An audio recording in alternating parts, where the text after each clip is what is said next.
We're looking at a shiny, flexible piercing rod, bending under extreme tension and snapping right back into place. It looks incredibly forgiving. But the softest looking and softest feeling option in a piercing tray is rarely the safest choice for a specific procedure. The body jewelry industry has developed a bad habit.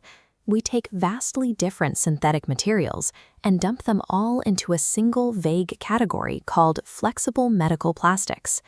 Sales catalogs encourage this practice by relying on tactile adjectives to move inventory. They sell you on words like soft and pliable instead of giving you the actual scientific descriptors of the materials you are buying. Relying on how a material feels in hand leads to serious practical errors in a studio. Asking whether a piece of jewelry is flexible or not is the wrong question entirely. This map shows piercing zones like the navel, nostril, and ear cartilage. Each requires a different balance of material stiffness to heal properly. Without knowing the specific underlying chemistry of the jewelry, you are guessing at how it will react inside healing tissue. Treating all flexible plastics as interchangeable trades long-term client safety for short-term purchasing convenience.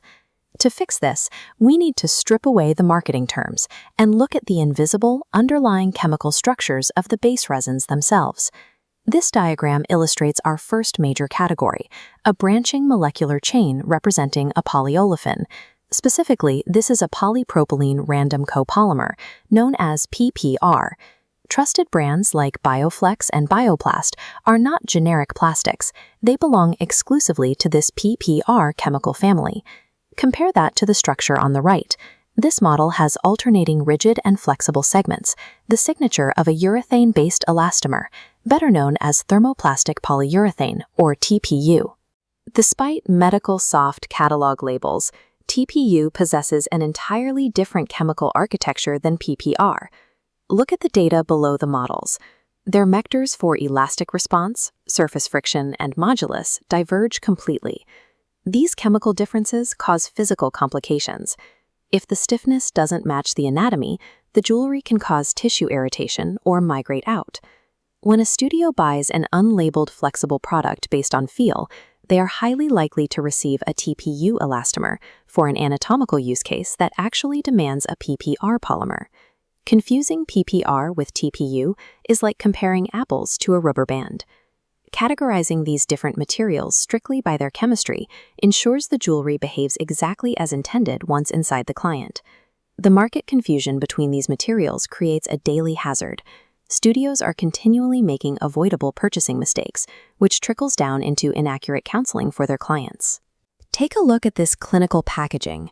The label proudly advertises medical-grade soft, but the actual ingredients are obscured. A vague medical label without backing data is a prayer with a part number. The defensive standard for a professional piercer requires strict skepticism. Do not upgrade a material's safety reputation simply because a distributor decided to group it in their flexible plastics catalog. Here's the verification protocol. First, demand the exact polymer or base resin family name from the supplier. Next, secure the supporting evidence, specific ISO 10993 biocompatibility data, and USP Class 6 documentation. Without these, you cannot verify what you're putting into a client's body.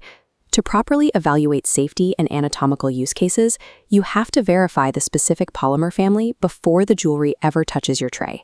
The rule is simple: buy chemistry, never adjectives.